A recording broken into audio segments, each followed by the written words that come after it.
ان اللہ وملائکتہ یصلون علی النبی یا ایہا الذین آمنوا صلوا علیہ وسلموا تسلیما۔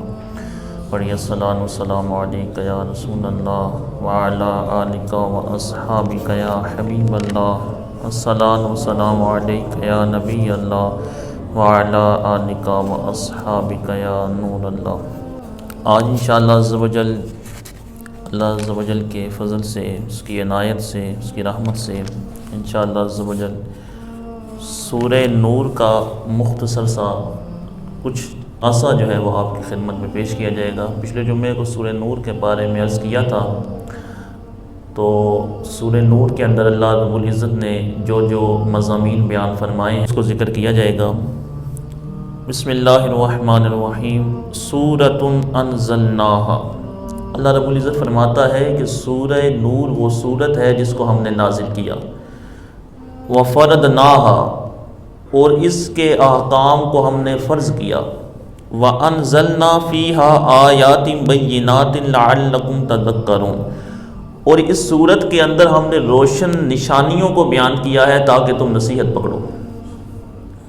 یہ سورتن جو ہے، یا تو اس سے پہلے حاذہ سورتن یہ مبتدا نکلے گا، یا سورتن یہ موصوف بنے گا، باقی سارے اس کی صفت بنے گی۔ معنی یہ بنے گا کہ یہ ایسی سورت ہے جس کو ہم نے نازل کیا ہے، وفرضناہا، اس سورت کو ہم نے فرض کیا ہے۔ اب سوال یہ پیدا ہوتا ہے کہ سورت کو تو فرض نہیں کیا جاتا بلکہ احکام کو فرض کیا جاتا ہے، تو یہاں علم البدیع کا ایک قاعدہ ہے جس کو استخدام کہا جاتا ہے، وہ ذکر اللفظ بمعنی و ارادۃ ضمیر علیہ بمعنی آخر ثم ترید بثانیہما غیر ما اردتہ باولہما۔ پہلے جو ہے وہ ایک لفظ ذکر کیا، اس کی طرف ضمیر لوٹائی، جو پہلے سے مراد ہے وہ اگلی سے مراد نہیں ہے۔ پہلے انزلناہا سے مراد سورت ہی ہے کہ سورت کو فرض کیا ہے، لیکن فرضناہا سے مراد سورت نہیں ہے کہ سورت کو فرض نہیں کیا، بلکہ فرضناہا سے مراد ہے کہ احکام کو فرض فرمایا ہے۔ اس سورت، کیونکہ اس سورت کا جو مقصود ہے وہ سورت کے احکام ہیں، احکام کو فرض فرمایا ہے۔ وہ احکام کیا ہیں؟ اللہ رب العزت فرماتا ہے کہ الزانیۃ والزانی فاجلدوا کل واحد منہما مئۃ جلدۃ ولا تأخذکم بہما رأفۃ فی دین اللہ۔ زانیہ اور زانی، بدکاری کرنے والا مرد اور عورت، فاجلدوا کل واحد منہما، ان میں سے ہر ایک کو 100 کوڑے مارو، ولا تأخذکم بہما رأفۃ فی دین اللہ، جب ان کو کوڑے مارنے لگو تو ان کو کوڑے مارتے وقت جو ہے وہ اللہ کے دین میں نرمی نہیں دکھانی۔ ان کنتم تؤمنون باللہ والیوم الآخر، اگر تم اللہ تعالیٰ اور آخرت کے دن پہ ایمان رکھتے ہو، ولیشہد عذابہما طائفۃ من المؤمنین، اور جب ان کو یہ عذاب دیا جائے تو اس وقت مومنین کا ایک گروہ وہاں موجود ہو۔ اللہ رب العزت نے ان کی سزا یہ بیان فرمائی، یہ فعل کبھی کرنے والوں کی، کہ چاہے وہ مرد ہو یا عورت۔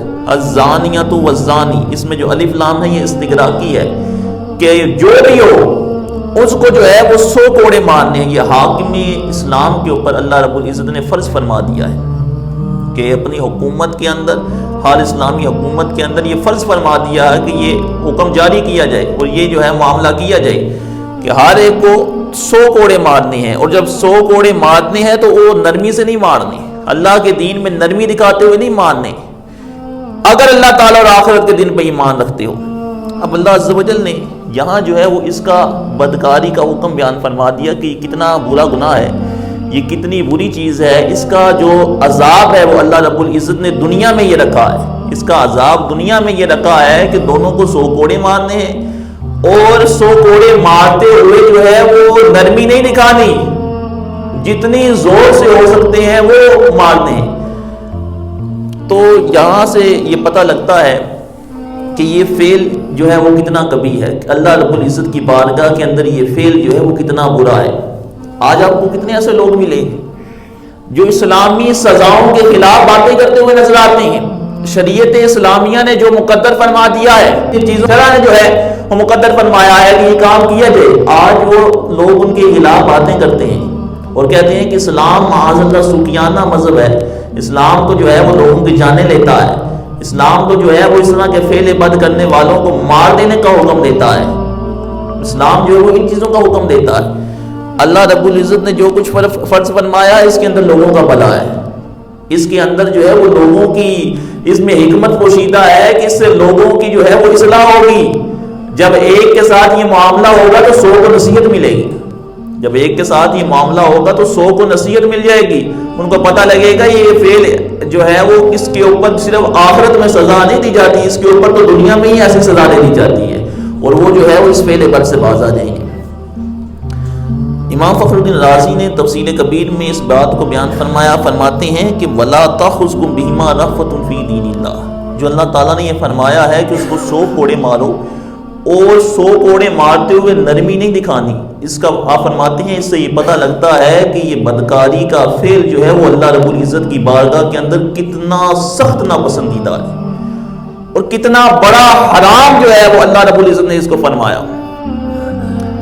دوسری آیت میں فرمایا نا کہ وَلَا تَقْرَبُوا الزِّنَا, اور بدکاری کے قریب بھی نہیں جانا, بدکاری کے قریب بھی نہیں جانا. علماء فرماتے ہیں کہ یہاں یہ بھی کہا جا سکتا تھا کہ وَلَا تَفْعَلُوا الزِّنَا, بدکاری نہیں کرنی, بدکاری نہیں کرنی, بات مکمل ہو جانی تھی. اللہ فرماتا وَلَا تَفْعَلُوا الزِّنَا, بدکاری نہیں کرنی. اللہ تعالیٰ نے فرمایا وَلَا تَقْرَبُوا الزِّنَا, بدکاری کے قریب بھی نہیں پھٹکنا. اس سے پتہ لگتا ہے کہ اللہ عز و جل نے بدکاری اور بدکاری کے جو دوائی ہیں, جو اس کی طرف لے جانے والی چیزیں ہیں, ان کو بھی حرام فرما دیا ہے. ہم جب کسی کو کسی چیز سے ڈرانا ہوتا ہے نا, بچے کو کسی جو ہے وہ بری صحبت سے, ہم اس کو کہتے ہیں کہ تم مجھے اس کے پاس بھی نظر نہیں آنے چاہیے.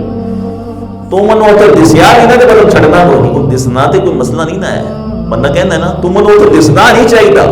اب دسنا اس میں تو کوئی مسئلہ نہیں ہے, وہ فعل اگر وہ کرے ان کے ساتھ جو ہے وہ معاذ اللہ وہ برے کاموں میں مشغول ہو جائے, پھر ہم کہیں گے کہ یہ کام برا ہے. لیکن ہم کہتے ہیں تو من ہوتا دسنا بھی نہیں چاہیے تھا, تو منوس بننے نا دسنا بھی نہیں چاہیے تھا, تو وہ کام کر دیا منو ہوتے لبنا بھی نہیں چاہیے تھا.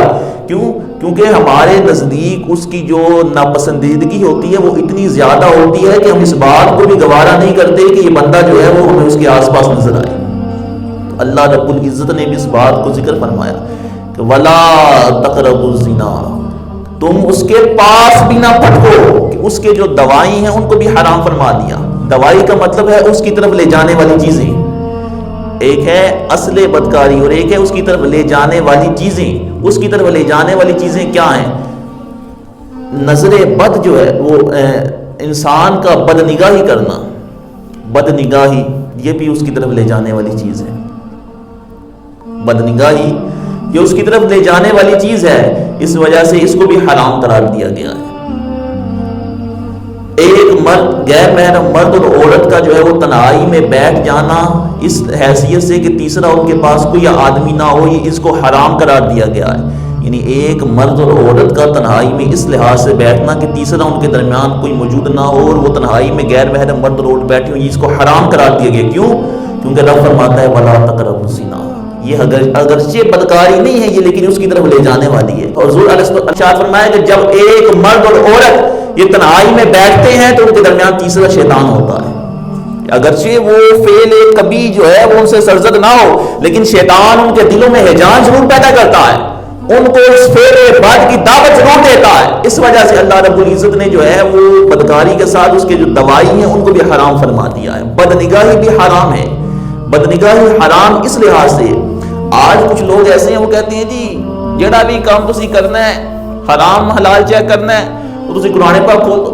اگر قرآن جو لے ہے حلال ہے تو حلال ہے, اگر قرآن جو لے ہے وہ حرام ہے تو حرام ہے, باقی جو ہے وہ کسی شاید لوڑ نہیں ہے. تو جڑے چیزاں قرآن پاک میں جنہوں نے حرام اللہ تعالیٰ نے قرار دیتا ہے وہ حرام نے, جنہوں نے حلال قرار دیتا ہے وہ حلال نے. اس تو علاوہ جو ہے تو کسی چیز چیک کرنے ضرورت نہیں. ہم یہ کہتے ہیں کہ کیا تمہارے اندر اتنی صلاحیت ہے کہ تم قرآن کے حلال و حرام کو جان سکو, کہ تم اس بات کا پتہ لگوا سکو کہ اللہ رب العزت نے جو ہے وہ اس چیز کو حرام فرمایا ہے اور یہ قرآن کی کس آیت میں حرام ہے. اگر ایک آیت میں اس کا ذکر نہیں ہے تو ہو سکتا ہے دوسری آیت کے اندر اس کا ذکر موجود ہو.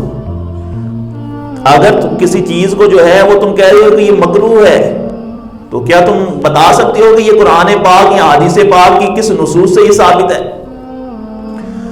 کچھ لوگ جو ہیں وہ آز اللہ اس بدکاری کو پروموٹ کر رہے ہیں، کچھ ایسے ہیں کہ جو اس کے دوائی کو پروموٹ کر رہے ہیں دنیا کے اندر، اور وہ اس کی دلیلیں دے رہے ہیں۔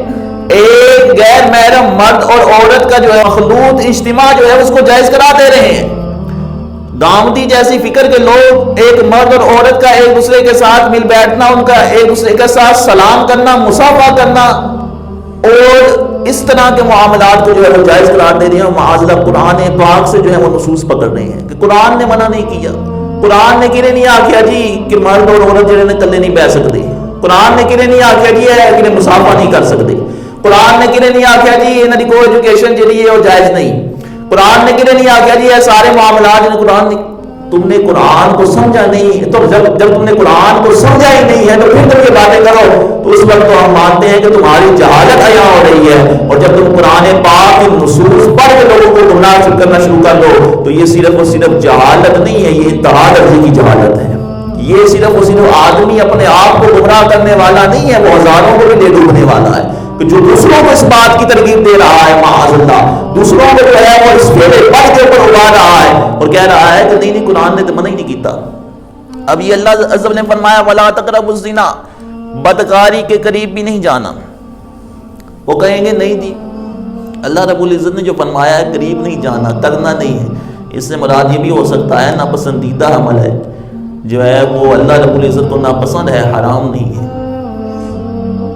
آگے دیکھو، جب اصول فقہ کا یہ قاعدہ ہے کہ جب اللہ تعالیٰ کسی چیز کو منع فرما دے، کہے کہ یہ کام نہیں کرنا، تو اس بات پہ دلالت ہوتی ہے کہ وہ کام کرنا حرام ہے۔ وہ کام کرنا کیا ہے؟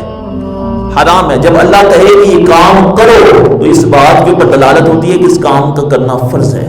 اللہ تعالیٰ نے فرمایا وَأَقِیمُوا الصَّلَاةَ، نماز پڑھو، امر کا صیغہ ہے نا، ہم نے کہا نماز پڑھنا فرض ہے۔ اس نے کہا بدکاری کے قریب بھی نہ جاؤ، ہم نے کہا بدکاری کرنا بھی حرام ہے، بدکاری کے جو دوائیات ہیں ان کا ارتکاب بھی حرام ہے۔ بات سمجھ میں آ رہی؟ اگر اس سے سمجھ میں نہیں آتی تو اس سے آگے سمجھاتا ہوں، اس سے بڑے اچھے طریقے کے ساتھ سمجھ آئے گی۔ اللہ تعالیٰ فرماتا ہے اِنَّهُ كَانَ فَاحِشًا، یہ فاحشہ ہے۔ بدکاری کیا ہے؟ فاحشہ ہے، یہ بہت انتہا درجے کی برائی ہے۔ اللہ تعالیٰ نے اس کو زنا کو فاحشہ فرمایا۔